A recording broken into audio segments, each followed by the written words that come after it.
Endilikli leksiyonu başlayımız hürmetli vatandaşlar. Bugün ettiğinde bizden dostumuz Naziri Çimpok'un apandının birinci haberi şundak değildi ki 15 devletinin diplomatları Cungo hükümetine xat yazdı değil. Bundan bir haber çıkıp olğan idi. Men tayyorlap geldim. Başka orundaki torbetleri ve bula bəgən bolsam men qaytıb bunu berişim kerak. Çünkü benim bugünkü leksiyelerimden mazmunuga münasib yoki mazmunu muvafiq kelgan bir haber. Mesela mavzumunda 15 devletin diplomatları imzalı xat yazıp Şinjan'da kişilik hukuk ahvalını dairlerini düşendirip koyuşunu talep kıldı. Mavzulu haber 11. ayının 14. günü Olma Gazeti ilan kılındı. Haber bundak başlandı. Reuters agentliği haber kılıp bundak görsetdi. 15 Garip devletinin Cungo'da teröristlik diplomatları yakında imzalı xat yazıp Cungo Kompartiyası Şinjan Uyghur Abdunum Raylık Partikonun sekreteri Çin Çengo'nun Şinjan'da Uygurların kişilik hukuka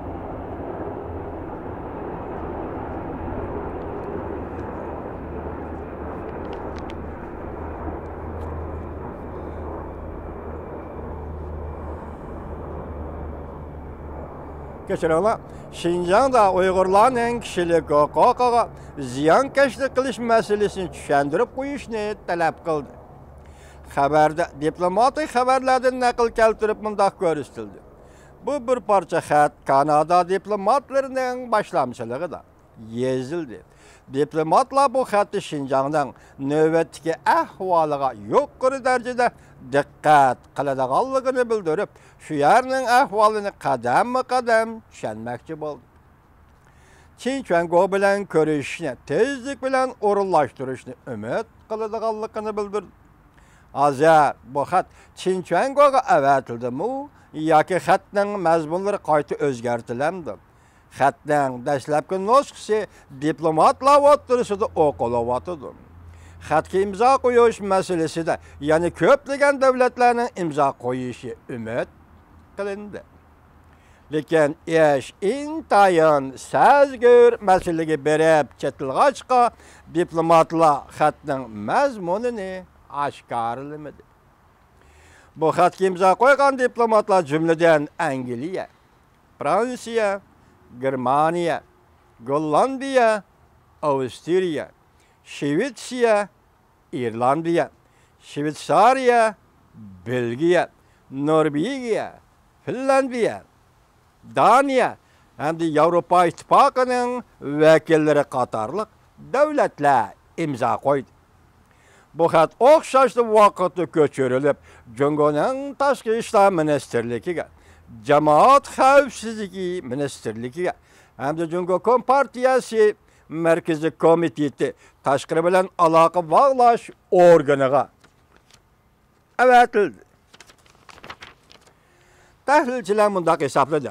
Diplomatlarning bu harakati Beijing doiralarining Şinjan'da Uygurlarning kişilik huquqlariga daxlatarvoz qilganligi, jumladan kişilik huquqni qo'llash harakatlarini bostirganligi, ko'plagan Uygurlarni qayta tarbiyalash lagerlariga solib olib, yerli xalqni umumyuzlik nazorat ostiga elish allaqachon G'arb dunyosi davlatlarining noroziligini qo'zg'aganligini oshkorlab berdi.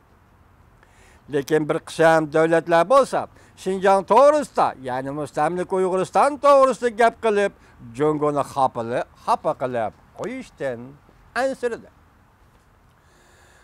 Cungo Tashqi ishlar ministerligi imzoli yozilgan xatga darhol inkos qaytardi. Hamda Şinjanda Uyg'urlarni nazarband qilishni zo'r ko'lamda nazarband qilish xabarlarini chet ellarda zo'r ko'lamda va keng ko'lamda nazorat qilish to'g'risida chet ellarda keng ko'lamda xabar qilishlarga diqqat qilyapmiz deb ko'rsatdi. Takrorlanib ketdi bu jumla. Anglashlarga qaraganda Beijing Amerikaning savdo talablariga javob qaytardi. Plan 2025-yil siyosatini o'zgartmaydigan bo'ldi. Mavzuli xabar 11. ayning 14. kuni Shangang Iqtisod gazetida e'lon qilindi. Amerika Cumhurbaşkanı devlet rəhbərləri ay axırda uçuruşdan burun savdo macerasını hal qilish jihati ilgirlash bo'ldi. Bu dastlab xabarlar. Mening boshda aytgan xabarlarimning aksicha. Reuters mında xabar qildi. Cumhurbaşkanı Amerikaning umumiyüzlük savdo islohoti elib berish kerak. Cumhurbaşkanı degan talablariga yozma javob qaytardi.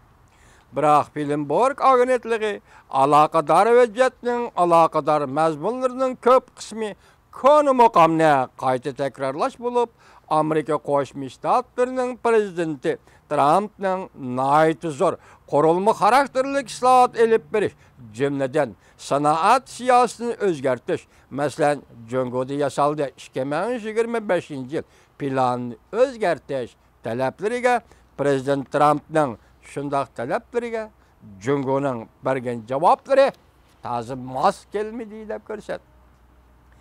Ikki taraf suhbatiga yana uzoq vaqt ketishi mumkin deb ko'rsatdi. Bloomberg agentligining xabariga asoslanganda, o'sha nafar ahvoldan xabardor kishilarning oshkorlashicha, Jungo amaldorlari prezident Trump hukumatiga bir qator yo'l qo'yish tizimligini tuzib chiqqan. Bu mush yozdan beri Jungoning tunji qatim qilgan ishi bo'lib, bu orqali savdo urushi kayfiyatini yumshatmoqchi bo'lgan edi.